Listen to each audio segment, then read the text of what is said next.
السلام علیکم ورحمۃ اللہ وبرکاتہ۔ شیخ صاحب آپ کی آواز نہیں آ رہی ہے۔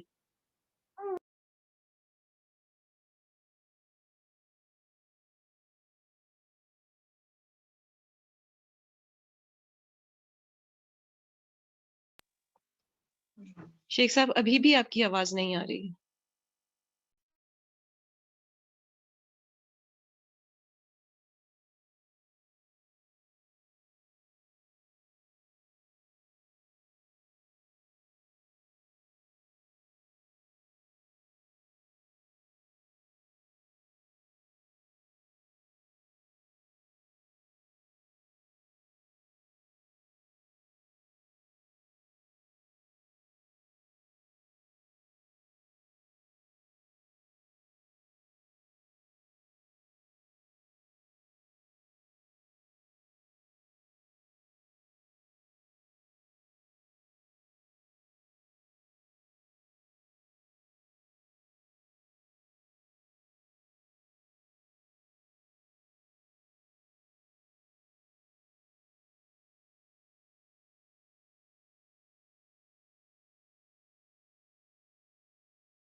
جی شیخ صاحب سٹارٹ کریں آپ، اب آواز آئے گی انشاءاللہ۔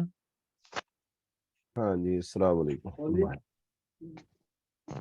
یہ آپ نے مائک نہیں کھولا ہوا، ہم تو اس وقت سے بول رہے ہیں، بولنے کی کوشش کر رہے ہیں، لیکن کیا کریں۔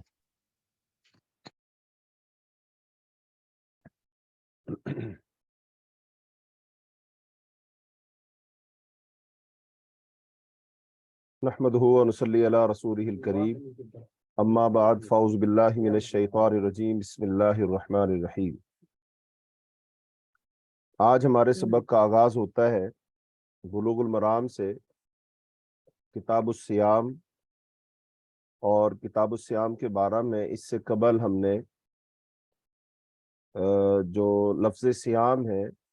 اس کا لغوی اور اصطلاحی معنی وہ بیان کیا تھا، اور اگر لفظی اور اصطلاحی معنی سمجھ آ جائے تو پھر وہ جو حکم ہوتا ہے، وہ جو عبادت ہوتی ہے، اس کا صحیح تصور انسان کے ذہن میں آ جاتا ہے۔ تو ظاہر بات ہے جب کسی کو کوئی بات سمجھ آئے گی تبھی وہ اس پر ٹھیک طریقے سے عمل پیرا ہو سکے گا۔ تو آج ہم باقاعدہ اپنے سبق کا آغاز کرتے ہیں، اور پہلی حدیث وہ یہ ہے، فرمایا رسول اللہ صلی اللہ علیہ وسلم نے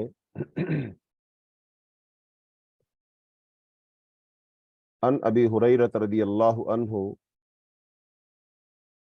قال قال رسول اللہ صلی اللہ علیہ وسلم لا تقدموا رمضان يوم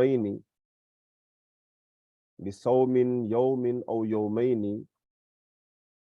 الا رجل كان يصوم صوما فليصمه، متفق علیہ۔ حضرت ابو ہریرہ رضی اللہ تعالیٰ سے روایت ہو، فرماتے ہیں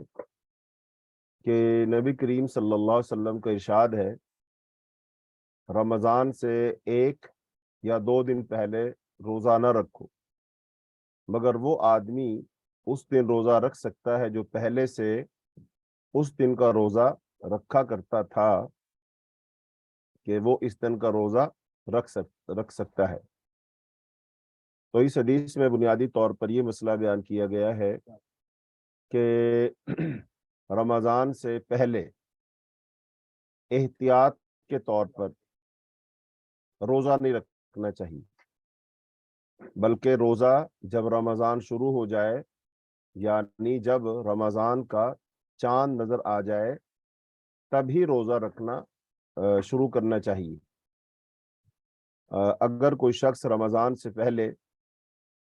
1 دن یا 2 دن وہ روزہ رکھتا ہے، اور اس کے پیچھے 2 وجہ ہو سکتی ہیں۔ نمبر 1 تو یہ آگے وجہ حدیث میں آ جائے گی، وہ یہ ہو سکتی ہے کہ کوئی شخص اس کو شک ہو کہ آج جو شعبان ہے اس کا جو 30واں دن ہے، تو وہ سمجھتا ہو کہ بھی ہو سکتا ہے چاند نظر آ گیا ہو، ہمیں پتہ نہ چلا ہو، تو چلو میں روزہ رکھ لیتا ہوں، اگر فرض نہ ہوا تو چلو نفل ہی ہو جائے گا۔ تو اس نیت کے ساتھ روزہ رکھنا درست نہیں ہے۔ اور ایک روزہ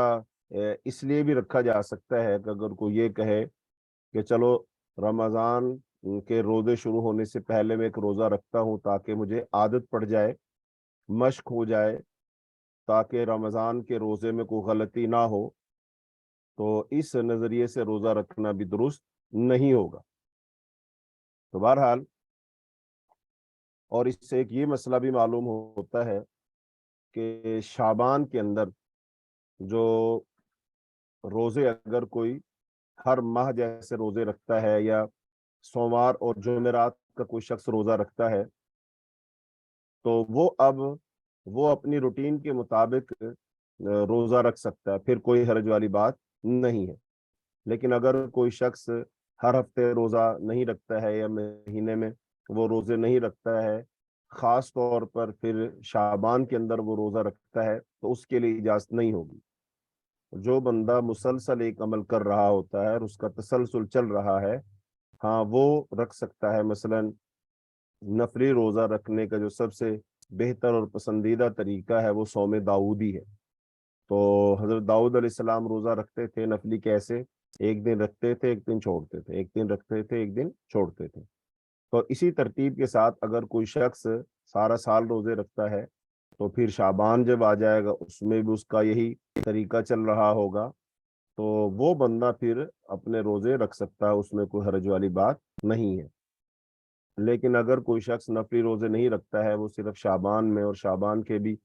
آخر میں آ کر رمضان سے چند دن پہلے روزے رکھنا شروع کرتا ہے، تو یہ اس کے لیے درست نہیں ہے۔ ویسے تو آپ صلی اللہ علیہ وسلم سے شعبان میں روزے رکھنا ثابت ہے کہ آپ نے نفلی روزے رکھے ہیں۔ آپ کے بارے میں امہات المومنین اور صحابہ کرام بیان فرماتے ہیں کہ شعبان وہ مہینہ ہے جس میں آپ صلی اللہ علیہ وسلم نے مکمل ماہ کے روزے بھی رکھے ہیں۔ امہات المومنین فرماتی ہیں کہ آپ شعبان کے روزے رکھنا شروع کرتے اور ہم یہ خیال کرتے تھے کہ اب آپ روزہ چھوڑیں گے ہی نہیں، یعنی سارے رکھ لیں گے۔ اور کبھی کبھی آپ روزہ جو ہے نہیں رکھتے تھے تو ہم سمجھتے تھے کہ شعبان میں روزہ رکھیں گے ہی نہیں۔ تو یہ آپ صلی اللہ علیہ وسلم کی عادت مبارکہ تھی۔ تو شعبان میں روزے رکھے جا سکتے ہیں، کوئی بھی رکھ سکتا ہے۔ ایک یہ سارے شعبان میں کوئی روزے رکھے تو ٹھیک ہے، کوئی حرج والی بات نہیں ہے۔ لیکن ایک یہ ہے کہ وہ سارے شعبان میں تو روزے نہ رکھے، لیکن وہ خاص طور پر رمضان شروع ہونے سے پہلے 2-4 روزے رکھے، تو یہ بہتر جو ہے درست نہیں ہوگا، وہ اس حدیث کی مخالفت گویا کہ ہو جائے گی۔ تو آپ نے فرمایا لا تقدموا رمضان بصوم یوم ولا یومین الا رجل کان یصوم صوما فلیصمه، یعنی رمضان سے 1 یا 2 دن پہلے روزہ نہ رکھو، مگر وہ آدمی اس دن روزہ رکھ سکتا ہے جو پہلے سے اس دن کا روزہ رکھا کرتا ہو، کہ وہ اس دن کا روزہ رکھ سکتا ہے۔ دوسری آگے روایت ہے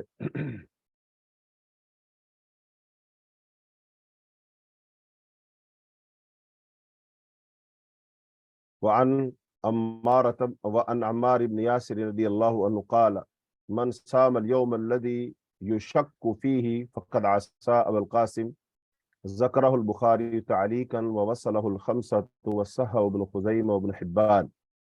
حضرت عمار بن یاسر رضی اللہ عنہ سے روایت ہے، وہ فرماتے ہیں کہ جس نے شک کے دن کا روزہ رکھا، اس نے جناب ابو القاسم صلی اللہ علیہ وسلم کی نافرمانی کی۔ امام بخاری نے یہ روایت معلق ذکر کی ہے، جبکہ ائمہ خمسہ نے اس کو موصول روایت کیا ہے، اور امام ابن خزیمہ اور امام ابن حبان نے اس حدیث کو صحیح کہا ہے۔ ہاں جی، اس حدیث میں یہ مسئلہ بیان کیا گیا ہے کہ جو شعبان کا آخری دن ہوتا ہے، یعنی شعبان کی 30 تاریخ، تو اس کے بارے میں شک ہو سکتا ہے کہ یہ شعبان کا 30واں دن ہے یا رمضان کا پہلا دن، اور اس کی بنیاد ہوگی چاند کا نظر نہ آنا۔ یعنی اگر موسم ابر آلود ہے، آسمان پر بادل بنے ہوئے ہیں، یا پھر فضا کے اندر گرد ہے، دھواں ہے، پولوشن ہے، یا پھر پہاڑی علاقہ ہے، اونچے اونچے بلند پہاڑ ہیں، تو پھر چاند نظر نہیں آ رہا۔ تو اب اس دن کا 30 تاریخ جو شعبان کی ہے، آیا اس کا روزہ رکھیں یا نہ رکھیں؟ اب اس بارہ میں جب عقلی طور پر ہم سوچیں گے تو جو دو نظریات بن جاتے ہیں۔ ایک نظریہ تو یہ ہوگا کہ ہم روزہ نہ رکھیں کیونکہ چاند نظر نہیں آیا۔ دوسرا نظریہ یہ ہوگا کہ ہم روزہ رکھ لیں، ہو سکتا ہے چاند نکل آیا ہو لیکن بادلوں کی وجہ سے نظر نہ آ رہا ہو، اونچے اونچے پہاڑوں کی وجہ سے نظر نہ آ رہا ہو، مطلع صاف نہیں ہے، ابر آلود ہے، گرد ہے، دھواں ہے، اس کی وجہ سے نظر نہ آ رہا ہو، تو لہذا چاند تو نکل آیا ہوگا تو لہذا ہم روزہ رکھ لیں۔ تو دوسرا نظریہ یہ ہوگا۔ اب ان دونوں نظریوں میں سے صحیح کون سا ہے، صحیح والا کون سا ہے؟ تو اس بات کو نوٹ کر لیں، صحیح والا نظریہ یہی ہے کہ روزہ نہ رکھا جائے، چونکہ رسول اللہ صلی اللہ علیہ وسلم نے حکم یہی فرمایا ہے کہ چاند دیکھ کر روزہ رکھو، صوموا لرؤیتہ وافطروا لرؤیتہ، چاند دیکھ کر روزہ رکھو اور چاند دیکھ کر روزہ چھوڑو۔ اس کا مطلب یہ ہوا کہ چونکہ چاند نظر نہیں آیا، یقین نہیں ہوا، تو پھر ہم کیسے صرف تخمینہ زن اور گمان کر کے رکھ سکتے ہیں روزہ؟ ہم نہیں رکھ سکتے۔ تو اب روزہ نہیں رکھ سکتے، اس کی دلیل کیا ہے؟ اس کی دلیل یہ رسول اللہ صلی اللہ علیہ وسلم کی حدیث مبارکہ ہی ہے، جو آپ نے فرمایا کہ لا تقدموا رمضان۔ ہاں، آپ کی وہ دلیل یہی حدیث ہے کہ جو رسول اللہ صلی اللہ علیہ وسلم نے ارشاد فرمایا کہ شک والے دن کا روزہ نہ رکھو۔ جس نے شک والے دن کا روزہ رکھا تو اس نے گویا کہ رسول اللہ صلی اللہ علیہ وسلم کی نافرمانی کی۔ اب یہاں پر ایک آج کے لحاظ سے جدید مسئلہ ہے، وہ یہی ہے کہ چونکہ آج تو ہمارے پاس دوربین ہے، ہمارے پاس سیٹلائٹ ہے، ہمارے پاس جو محکمہ ہوتا ہے فلکیات کا، چاند دیکھنے والا، تو وہ پھر ہمیں وہ لوگ بتا دیتے ہیں اس کے لحاظ سے، ہاں جی چاند بھرے نظر نہیں آیا ہے لیکن چاند کی مدت عمر پوری ہو چکی ہے، بس چاند نکلنے والا ہے۔ جیسے بہت ساری اور چیزوں کے بارے میں سائنسدان مشینوں کے لحاظ سے وہ اندازہ لگا کر ہمیں بتا دیتے ہیں، تو پھر ہم اس کو مان بھی لیتے ہیں۔ تو اسی طرح وہ یہ بھی بتاتے ہیں کہ بھی جو ہے نا چاند اب اس کا وقت پورا ہو گیا ہے اور وہ نکل آیا ہو۔ اس بارہ میں شیخ محمد بن صالح العثیمین، جو عرب کے بہت بڑے عالم گزرے ہیں اور عرب کے مفتیوں میں سے تھے، لہذا انہوں نے کچھ وضاحت لکھی ہے، تو وہ میں آپ کے سامنے پڑھتا ہوں۔ وہ کہتے ہیں کہ یوم شک اس دن کو کہتے ہیں جس کے رمضان سے ہونے یا نہ ہونے کا قطعی علم نہ ہو، اور یہ دن 30 شعبان کا ہو سکتا ہے۔ رہا اس دن میں شک کا واقع ہونا، تو یہ شک اس دن کے ابر آلود یا گرد آلود ہونے کی وجہ سے ہوتا ہے کہ جب ابر یا گرد کی وجہ سے مطلع صاف نہ ہو اور باوجود کوشش کے چاند کو دیکھا نہ جا سکے، یوم شک اسی کو کہتے ہیں، یہی اس کی تعریف ہے۔ لہذا اگر 29 شعبان کے اختتام پر غروب آفتاب کے وقت بادلوں کی وجہ سے یا دھند کی وجہ سے یا بلند کوہساروں پہاڑوں کی وجہ سے چاند نظر نہ آئے تو روزہ رکھنا واجب نہیں ہوگا، اور یہی سمجھا جائے گا کہ شعبان 30 دنوں کا ہے، کیونکہ احکام شرعیہ ظاہر پر مبنی ہوتے ہیں۔ اور یہ بات یاد رکھنی چاہیے کہ اگر نظام فلکی کی روح سے وہ دن چاند نکلنے کا ہو اور مطلع بھی گرد آلود یا ابر آلود نہ ہو، لیکن صحیح نظر آنے والے لوگوں کو مطلع بغور دیکھنے کے باوجود بھی چاند نظر نہ آئے، تو اس دن کو یوم شک کہیں گے کہ علم فلکیات کی روح سے تو چاند نکلا ہوا ہے لیکن ہمیں نظر نہیں آ رہا، بلکہ یہ قطعی بات ہوگی کہ چاند نہیں نکلا، کیونکہ احکام شرعیہ کا مدار ظاہر پر ہے، نہ کہ حسابی، فلکی اور اس طرح کے دیگر علوم پر۔ غرض خلاصہ یہ ہے کہ 29 شعبان کو اگر چاند کے اور ہمارے درمیان کسی رکاوٹ کے نہ ہونے کے باوجود ہمیں چاند نظر نہ آئے تو اگلا دن قطعی طور پر شعبان کا ہوگا، یعنی شعبان 30 دنوں کا ہوگا۔ اور اگر اس دن ہمارے اور چاند کے درمیان ابر یا گرد یا اور کوئی شے حائل ہے جس کی وجہ سے وہ نظر نہیں آ سکا تو اگلے دن کو یوم شک کہیں گے کہ اس کے رمضان کا یا شعبان کا دن ہونے میں شک ہے۔ یوم شک کا حکم یہ ہے اس دن روزہ رکھے گا وہ رسول اللہ صلی اللہ علیہ وسلم کے حکم کی مخالفت کرے گا، کیونکہ اس دن روزہ نہ رکھنا واجب ہے، اور واجب کو اگر واجب کا جو تارک ہوتا ہے وہ نافرمان ہوتا ہے۔ تو لہذا حدیث میں یہی مسئلہ بیان کیا گیا کہ یوم شک کا روزہ رکھنے کی ممانعت ہے، شک والے دن کا ہم روزہ نہیں رکھیں گے۔ اب اس بارہ میں آگے وضاحت آ جائے گی کہ رسول اللہ صلی اللہ علیہ وسلم نے فرمایا ہے کہ رمضان شعبان کی گنتی ہمیں کیا کرنی چاہیے؟ پوری کرنی چاہیے۔ آگے حدیث ہے، وعن ابن عمر قال سمعت رسول اللہ صلی اللہ علیہ وسلم يقول اذا رأيتموه فصوموا واذا رأيتموه فافطروا فان غم عليكم فاقدروا له، متفق علیہ۔ ولمسلم فإن أغمي عليكم فاقدروا له 30، وللبخاري فأكمل عدة 30، وله في حديث أبي هريرة فأكملوا عدة شعبان 30۔ حضرت عبداللہ بن عمر رضی اللہ عنہ سے روایت وہ فرماتے ہیں کہ میں نے نبی کریم صلی اللہ علیہ وسلم کو ارشاد فرماتے سنا ہے، جب تم چاند کو دیکھو تو روزہ رکھنا شروع کرو، اور جب تم رمضان کے اختتام پر شوال کا چاند دیکھو تو اب روزے رکھنے بند کر دو، اور اگر تم پر چاند بادلوں میں چھپ جائے تو تم چاند کے یعنی مہینہ کے دن شمار کر کے پورے کرو۔ یہ حدیث متفق علیہ ہے، یعنی بخاری مسلم کے اندر ہے، اور صحیح مسلم کی ایک روایت میں یہ الفاظ ہیں، اور اگر تم پر بادل یا گرد کی وجہ سے چاند چھپ جائے تو تم مہینہ کے 30 دن پورے شمار کرو،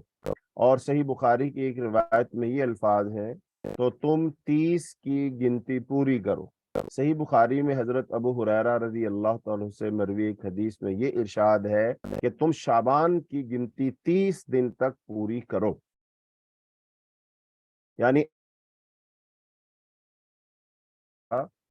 وہ اس حدیث سے آ کر وہ جو ہے ابہام دور ہو جاتا ہے۔ تو اب اس حدیث میں یہ مسئلہ بیان کیا گیا ہے کہ یوم شک کو شعبان میں شمار کر کے اس کی گنتی کو 30 کیا جائے۔ لہذا اب مسئلہ یہی ہے ہمارے سامنے، مہینہ جو چل رہا ہے اور اس کی 30 تاریخ ہو گئی ہے، 29 تاریخ ہو گئی ہے، تو اب اگر چاند واضح طور پر نظر نہیں آیا، واضح طور پر چاند نظر نہیں آیا، تو پھر ہم 29 شعبان کو ہم یعنی کہ سحر وہ نہیں کریں گے، سحری نہیں کھائیں گے کہ ہم اگلے دن کا روزہ رکھیں، بلکہ ہم گنتی پوری کریں گے، چونکہ اسلامی جو مہینہ ہوتا ہے وہ 29 کا ہوتا ہے یا 30 کا ہوتا ہے۔ انگریزی مہینوں میں تو ایک مہینہ 28 کا بھی ہوتا ہے اور 31 کا بھی ہوتا ہے، لیکن جو اسلامی مہینہ ہوتا ہے وہ 29 کا ہو سکتا ہے یا 30 کا ہو سکتا ہے، نہ وہ 28 کا ہو سکتا ہے نہ وہ 31 کا ہو سکتا ہے۔ تو لہذا اب شعبان کے ہم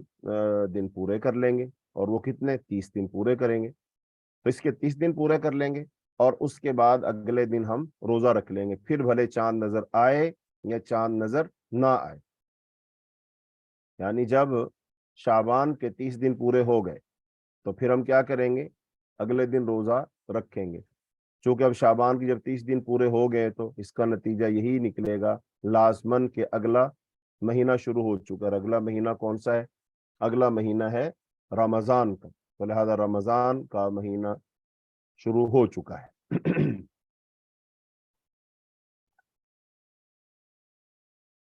تو اس حدیث سے کئی باتیں معلوم ہوتی ہیں۔ نمبر ایک، یہ بات معلوم ہوتی ہے کہ جب تک چاند نہ دیکھ لیا جائے یا شعبان کے 30 دن پورے نہ ہو جائے تو روزہ رکھنا نہیں چاہیے، روزہ رکھنا واجب نہیں ہے۔ اور یہ بات بھی معلوم ہوئی کہ رویت سے مراد بعد از مغرب کی رویت ہے، کیونکہ قمر کو، چاند کو قرآن کریم میں یہ آیت اللیل، رات کی نشانی قرار دیا گیا ہے، جیسا کہ اللہ نے سورہ الاسراء کی آیت نمبر 12 میں ارشاد فرمایا ہے۔ تو تب پھر مراد رات میں چاند کو دیکھنا ہے کہ غروب آفتاب کے بعد ممکن ہے، لہذا دن میں نظر آنے والے چاند کا اعتبار نہیں ہوگا، اور اعتبار اس چاند اور اس کی رویت کا ہوگا جو غروب آفتاب کے بعد ہوگا۔ اور یہ بات بھی معلوم ہوئی کہ رؤیت کا ثابت ہونا رمضان کے لیے شرط ہے، چاند کا نظر آنا رمضان کے لیے شرط ہے، لہذا شک ہونے پر روزہ اور رمضان ثابت نہیں ہوگا، اور جس نے شک کے ہوتے ہوئے روزہ رکھا وہ جناب رسول اللہ صلی اللہ علیہ وسلم کا نافرمان ہوگا۔ اور یہ بھی معلوم ہوا کہ اگر چاند دوسرے نہ دیکھ پائیں تو دیکھنے والے کے حق میں اس کا حکم ثابت ہو جائے گا۔ تو اور یہ بات بھی معلوم ہو گئی کہ پھر رؤیت سے ہر ایک کی رؤیت مراد نہیں ہے، بس مسلمانوں میں سے کوئی شخص اگر وہ دیکھ لیتا ہے تو بس اس کی شہادت کی بنیاد پر پھر سارے لوگ ہی روزہ رکھ لیں گے، ہر ایک آدمی کے لیے روزہ وہ چاند دیکھنا ضروری نہیں ہے، وگرنہ تو پھر جو ہے بہت سارے لوگ نابینے ہوتے ہیں تو پھر وہ کیا کریں گے؟ تو لہذا اب ہر ایک کے لیے تو ضروری نہیں ہے، لیکن بہرحال کسی ایک آدمی کا دیکھنا لازمی ہے، ضروری ہے۔ باقی چاند جو ہے ہمارے ہاں اب چونکہ ہم نے خبروں پر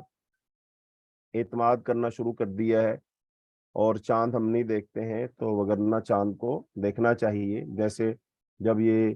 ذرائع مواصلات اور ذرائع ابلاغ نہیں تھے تو اس وقت سب لوگ چھتوں پہ چڑھ کر چاند دیکھا کرتے تھے، تو چاند کو دیکھنا چاہیے۔ آگے روایت ہے تو جس میں یہی مسئلہ بیان ہوگا کہ چاند دیکھنے کے لیے کم از کم کتنے لوگوں کی گواہی ہونی چاہیے، کتنے لوگ چاند دیکھیں تو پھر وہ روزہ رکھیں گے۔ تو اس بارے میں روایت ہے، وان ابن عمر قال ترى الناس الحلال فأخبرت النبي صلى الله عليه وسلم إني رأيته فصام وأمر الناس بصيامه، رواه أبو داود وصححه الحاكم وابن حبان۔ وعن ابن عباس أن أعرابيا جاء إلى النبي صلى الله عليه وسلم فقال إني رأيت الهلال، فقال أتشهد أن لا إله إلا الله؟ قال نعم، قال أتشهد أن محمدا رسول الله؟ قال نعم، قال فأذن في الناس يا بلال أن يصوموا غدا، رواه الخمسة وصححه ابن خزيمة وابن حبان ورجح النسائي إرساله۔ حضرت عبداللہ بن عمر سے روایت ہے، وہ فرماتے ہیں کہ ایک دفعہ لوگ شعبان کے اختتام پر رمضان کا چاند دیکھنے میں لگے تھے، پس میں نے نبی کریم صلی اللہ علیہ وسلم کی خدمت میں حاضر ہو کر آپ صلی اللہ علیہ وسلم کو اس بات کی خبر دی کہ میں نے چاند دیکھا ہے۔ چنانچہ آپ صلی اللہ علیہ وسلم نے خود بھی روزہ رکھا اور لوگوں کو بھی رمضان کا روزہ رکھنے کا حکم دیا۔ اس حدیث کو امام ابو داؤد نے روایت کیا ہے، جبکہ امام ابن حبان اور امام حاکم نے اس حدیث کو صحیح کہا ہے۔ حضرت عبداللہ بن عباس رضی اللہ عنہ سے روایت ہے کہ ایک دیہاتی نے نبی صلی اللہ علیہ وسلم کی خدمت میں حاضر ہو کر عرض کیا کہ میں نے رمضان کا چاند طلوع ہوتے دیکھا ہے۔ آپ صلی اللہ علیہ وسلم نے اسے دریافت فرمایا، کیا تم لا الہ الا اللہ کی یعنی اپنے مومن ہونے کی شہادت دیتے ہو؟ اس دیہاتی نے عرض کیا، جی ہاں۔ آپ صلی اللہ علیہ وسلم نے دوبارہ دریافت فرمایا، کیا تم اس بات کی شہادت دیتے ہو کہ محمد اللہ کے رسول ہیں؟ اس دیہاتی نے عرض کیا کہ جی ہاں۔ اس پر آپ صلی اللہ علیہ وسلم نے حضرت بلال سے ارشاد فرمایا، اے بلال، لوگوں میں اس بات کا اعلان کر دو کہ وہ کل روزہ رکھیں۔ تو اب ان دونوں روایات سے ایک بات معلوم ہو رہی ہے کہ اگر مسلمان معاشرے میں سے ایک مومن آدمی جس کی گواہی معتبر ہے تو وہ اگر چاند دیکھنے کی گواہی دے دے کہ میں نے چاند دیکھا ہے، تو لہذا اس ایک آدمی کے چاند دیکھ لینے کی وجہ سے اس علاقے کے تمام لوگ روزہ رکھیں گے، جیسا کہ رسول اللہ صلی اللہ علیہ وسلم نے حضرت عبداللہ بن عمر رضی اللہ تعالیٰ عنہ اکیلے کی گواہی کو قبول کیا، اور آپ نے روزہ رکھا، اور روزہ رکھنے کا حکم بھی دے دیا۔ تو لہٰذا ان دونوں روایات میں بنیادی طور پر اسی مسئلہ کو بیان کیا گیا ہے کہ رمضان کے اس بات میں، رمضان کے شروع ہونے میں وہ ایک آدمی کی وہ گواہی بھی کافی ہے۔ پھر ان دو روایات میں اور گزشتہ مذکورہ روایت کے ان الفاظ میں کہ اذا رأیتموہ فصوموا، یوں تطبیق دی جائے گی کہ گزشتہ روایت کے ان الفاظ میں جنس مراد ہے، گویا کہ آپ نے یوں ارشاد فرمایا اذا رأى احد منکم فصوموا، یعنی جب تم میں سے کوئی ایک چاند کو دیکھ لے تو تم روزے رکھنا شروع کر دو۔ تو اس سے چاند دیکھنے کا مسئلہ حل ہو جاتا ہے۔ تو اس لیے اب مسلمانوں میں سے ایک بندہ اگر وہ چاند دیکھ لیتا ہے تو پھر سب لوگ روزہ رکھیں گے۔ ہاں، یہاں پر ایک بات کو سمجھ لینا چاہیے، اور وہ یہ ہے کہ اب یہ اس علاقے کے لیے ہوگا کہ جس علاقے کے لوگوں کا مطلع ایک ہو۔ جس علاقے کے لوگوں کا مطلع ایک ہو اور وہاں سے ایک شخص چاند دیکھ کر گواہی دے دے تو اس علاقے کے سارے لوگ روزہ رکھیں گے۔ اچھا، اب جو میں نے یہ بات بیان کی ہے شاید آپ میں سے سمجھ نہ آئے کچھ کو، تو اس کا مطلب یہ ہے کہ ساری دنیا میں ایک بندہ چاند دیکھ لے تو پھر ساری دنیا کے مسلمان وہ روزہ نہیں رکھیں گے، بلکہ ہر علاقے کی رؤیت اپنی ہوگی، ہر علاقے کا مطلع اپنا ہوگا۔ مثال کے طور پر جیسے سورج جو ہے ساری دنیا میں ایک وقت میں تو نظر نہیں آتا، جیسے اب ہم ہندوستان پاکستان کے جو لوگ ہیں، جب ہمارے ہاں وہ دن ہوتا ہے تو اس وقت دنیا کے کچھ ممالک ایسے ہیں جہاں رات ہوتی ہے، تو ہم تو سورج کو دیکھ رہے ہیں لیکن وہ لوگ تو سورج کو نہیں دیکھ رہے۔ تو اس کا مطلب یہ ہے کہ ان کا جو مطلع ہے وہ اور ہے اور ہمارا مطلع اور ہے۔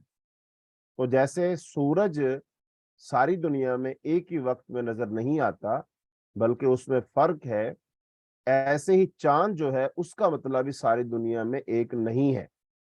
یعنی ساری دنیا میں ایک ہی وقت میں چاند نظر آ جائے یہ ممکن ہی نہیں ہے۔ تو لہذا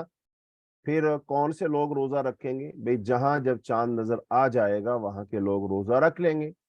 اور جہاں جب نظر آ جائے گا وہاں کے لوگ اس وقت تک روزہ رکھ لیں گے۔ لہذا اپنے علاقے کی رؤیت ہوگی، اپنے علاقے کا چاند دیکھنا ہوگا تو اس کے مطابق اس علاقے کے لوگ روزہ رکھیں گے۔ جیسا کہ سعودی عرب ہمارا مرکز ہے، وہاں پر خانہ کعبہ ہے، تو اب اگر وہاں کوئی چاند کو دیکھے اور اعلان کر دے پوری دنیا میں کہ بھئی روزہ رکھ لو،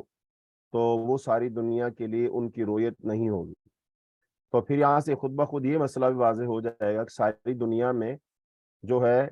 ایک وقت میں عید بھی نہیں ہو سکتی۔ کچھ علاقے ایسے لازمن ہوں گے کہ جہاں پر عید کا جو وقت ہے وہ مختلف ہوگا، یعنی عید کی ٹائمنگ ایک نہیں ہو سکتی، ساری دنیا میں ایک ہی وقت میں عید نماز نہیں پڑھی جا سکتی۔ اور بہت سارے لوگ پھر یہ کہتے ہیں کہ سعودی عرب کے ساتھ جی ہم کیوں عید نہیں پڑھ لیتے تاکہ ساری دنیا میں ایک وقت میں ایک دن عید ہو جائے۔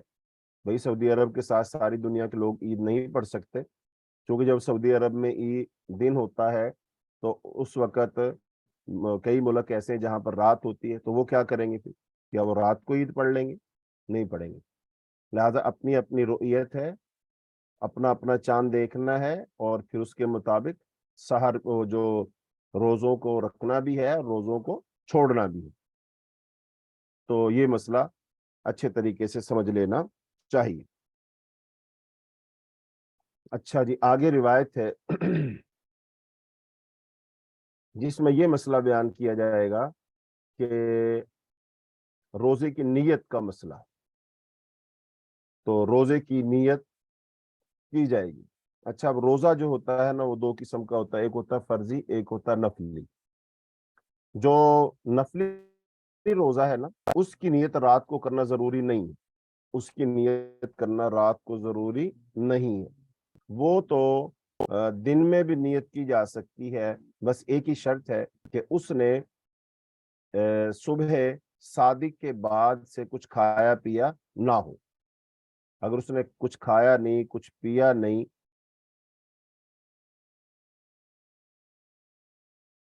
اس نے کچھ کھایا نہیں ہے، کچھ پیا نہیں ہے، تو نفلی روزے کی نیت اگر وہ دن میں 10 بجے بھی کر لے، 11 بجے بھی کر لے تو کوئی مسئلہ نہیں ہے۔ لیکن جو فرض روزہ ہوتا ہے اس فرض روزے کی نیت رات کو کرنا ضروری ہے۔ اگر فرض روزے کی نیت رات کو نہیں کی جائے گی تو پھر اس کا روزہ نہیں ہوگا، لہذا اس کی نیت صبح صادق جو ہے اس سے پہلے پہلے ہر صورت ہونی چاہیے۔ اب اس بارہ میں روایت آئیں گی آگے تو ان کو ہم پڑھتے۔ پہلی روایت یہ ہے، وعن حفصة ام المؤمنین ان النبی صلی اللہ علیہ وسلم قال من لم يبيت الصيام قبل الفجر فلا صيام له، رواہ الخمسة، ومال الترمذی والنسائی الى ترجیح وقف، ہاں جی، ترجیح وقفه، وصححه مرفوعا وابن خزیمہ وابن حبان وللدارقطنی لا صيام لمن لم يفرزه من اللیل۔ ام المومنین حضرت حفصہ رضی اللہ تعالی عنہ سے روایت ہے، نبی کریم صلی اللہ علیہ وسلم کے ارشاد ہے، جس نے فجر طلوع ہونے سے پہلے رات کو ہی روزہ کی نیت نہیں کی تو اس کا کوئی روزہ نہیں۔ اس حدیث کو ائمہ خمسہ نے روایت کیا ہے، امام ترمذی اور امام نسائی نے اس بات کی طرف وہ مائل ہیں کہ اس حدیث کا موقوف ہونا راجح ہے، جبکہ امام ابن خزیمہ، امام ابن حبان نے اس حدیث کے مرفوع ہونے کو صحیح کہا ہے، اور سنن دارقطنی میں اس روایت کے یہ الفاظ ہیں کہ اس کا کوئی روزہ نہیں جو اسے رات کو ہی نیت کر کے اپنے اوپر فرض نہیں کر لیتا۔ تو اب اس حدیث سے روزہ کی جو نیت ہے اس کا مسئلہ بالکل واضح ہو جاتا ہے، اور وہ یہی ہے کہ فرض روزہ کی رات سے ہی نیت کر لینا واجب ہے، وگرنہ فرض روزہ ثابت نہیں ہوگا۔ تو فرض روزہ میں نیت کرنا اور رات ہی میں یعنی فجر صادق طلوع ہونے سے پہلے نیت کرنا یہ واجب ہے، اور یہ بھی معلوم ہوا کہ جس بات کے بنا واجب مکمل نہ ہوتا ہو وہ بات بھی واجب ہوتی، اس لیے روزہ کی نیت کرنا بھی واجب ہے۔ اور یہ حکم فرض روزہ کا ہے، رہا نفل روزہ تو اگر تو وہ ہاں نفل روزہ تو اس کی نیت تو اگر صبح صادق کے وقت نہ بھی کی جائے تو ٹھیک ہے، وہ دن کے وقت کی جا سکتی ہے، جیسا کہ رسول اللہ صلی اللہ علیہ وسلم کے بارے میں آتا ہے کہ آپ صلی اللہ علیہ وسلم فجر کی نماز پڑھنے تو گھر سے تشریف لے جاتے تھے مسجد، اور پھر آپ گھر تشریف لاتے اور پھر پوچھا کرتے تھے کہ کچھ کہ لیے ہے، تو پھر اگر کہا جاتا کہ ہاں جی ہے تو آپ کہتے کہ لاؤ میں کھا لیتا ہوں، میں نے تو روزہ رکھا ہوا تھا، اور اگر کچھ کھانے کے لیے نہ ہوتا تو آپ کہتے میرا روزہ ہے، جیسا کہ اگلی روایت آ رہی ہے۔ تو یہ نیت کے جو الفاظ ہیں ان پر ابھی ہم بات کریں گے کہ روزے کی نیت کے کیا کوئی خاص الفاظ ہیں یا نہیں ہے، اس پر ہم بات کریں گے، لیکن یہ روایت ہم ایک دفعہ پڑھ لیتے ہیں۔ وعن عائشة قالت دخل علي النبي صلى الله عليه وسلم ذات يوم فقال هل عندكم شيء؟ قلنا لا، قال فإني إذن صائم، ثم أتانا يوما آخر فقلنا أهدي لنا هيس فقال أرينيه فلقد أصبحت صائما، رواہ مسلم۔ حضرت عائشہ رضی اللہ تعالیٰ عنہ سے روایت ہے، وہ فرماتی ہیں کہ نبی کریم صلی اللہ علیہ وسلم ایک دن میرے پاس تشریف لائے تو دریافت فرمایا کیا تم لوگوں کے پاس کھانے کو کچھ ہے؟ ہم نے عرض کیا کہ نہیں ہے، اس پر آپ صلی اللہ علیہ وسلم نے ارشاد فرمایا تب پھر میں روزے سے ہوں۔ پھر آپ صلی اللہ علیہ وسلم ہمارے پاس ایک اور دن تشریف لائے تو ہم نے عرض کیا کہ آج ہمیں ہدیہ میں تحفے میں ہیس یعنی گھی کھجور اور پنیر سے بنا ہوا حلوہ بھیجا گیا ہے۔ اس پر آپ صلی اللہ علیہ وسلم نے ارشاد فرمایا کہ ذرا وہ حلوہ مجھے دکھلانا، آج میں نے روزہ سے صبح کی ہے۔ پھر آپ نے وہ حلوہ تناول فرمایا۔ تو اس حدیث سے کئی باتیں معلوم ہوتی ہیں۔ ایک تو بات یہی معلوم ہو گئی کہ جو نفلی روزہ ہے تو وہ رات کو اگر اس کی نیت نہ بھی کی ہو تو لہذا اس کی نیت تو فجر کے بعد بھی کی جا سکتی ہے۔ ایک تو یہ بات ثابت ہوگی۔ دوسری بات یہ ثابت ہو گئی کہ اگر کسی نے نفلی روزہ رکھا، نفلی روزہ اس نے رکھ لیا، لیکن اگر وہ اس کو دوپہر میں ہی کھولنا چاہتا ہے، کچھ کھانا پینا چاہتا ہے تو وہ کھا پی سکتا ہے، اس میں کوئی حرج والی بات نہیں ہے۔ جیسا کہ رسول اللہ صلی اللہ علیہ وسلم نے روزہ رکھ لیا تھا اور پھر آپ گھر تشریف لائے، پھر آپ کو بتایا گیا گھر میں ایک جو ہے حلوہ آیا ہے، تو آپ نے فرمایا لاؤ، اور وہ پھر آپ کو دیا گیا تو آپ نے کھا لیا۔ اس کا مطلب نفلی روزہ آپ نے پورا نہیں کیا بلکہ آپ نے وقت سے پہلے ہی کھانا کھا لیا۔ تو نفلی جو روزہ ہوتا ہے تو اس کو کسی بھی وقت کھولا جا سکتا ہے، تو وہ روزہ رکھنے والے کو کوئی گناہ نہیں ہوگا۔ مثال کے طور پر ایک بندہ نفلی روزہ رکھتا ہے اور پھر اس کے گھر مہمان آ جاتے ہیں، تو اب وہ مہمان کو کھانا وغیرہ کھلاتا ہے، تو مہمان اس سے کہتے ہیں بھئی آپ بھی کھاؤ۔ اکیلا مہمان کھانا کھاتا ہوا ذرا اچھا نہیں لگتا، یا وہ شرما رہا ہوتا ہے تو اصرار کر رہا ہوتا ہے بھی آپ بھی میرے ساتھ کھائیں، تو وہ بندہ پھر کہتا ہے نہیں جی میں تو نہیں کھانا، میں تو روزے سے ہوں، مہمان جبکہ اصرار کر رہا ہوتا ہے۔ اچھا، اب اگر وہ ویسے اپنا روزہ مکمل کرنا چاہتا ہے تو وہ کر لے، لیکن اگر اس کے ذہن میں یہ بات کہیں ہے کہ اگر میں نے روزہ کھول لیا، مہمان کے کہنے سے میں نے کھانا کھا لیا تو میں گناہ گار ہوں گا، تو یہ بات درست نہیں، وہ گناہ گار نہیں ہوگا۔ ایسے ہی انسان نے روزہ رکھا ہوا ہو، نفلی روزہ رکھا ہوا ہو، اور وہ کسی کے ہاں مہمان چلا جاتا ہے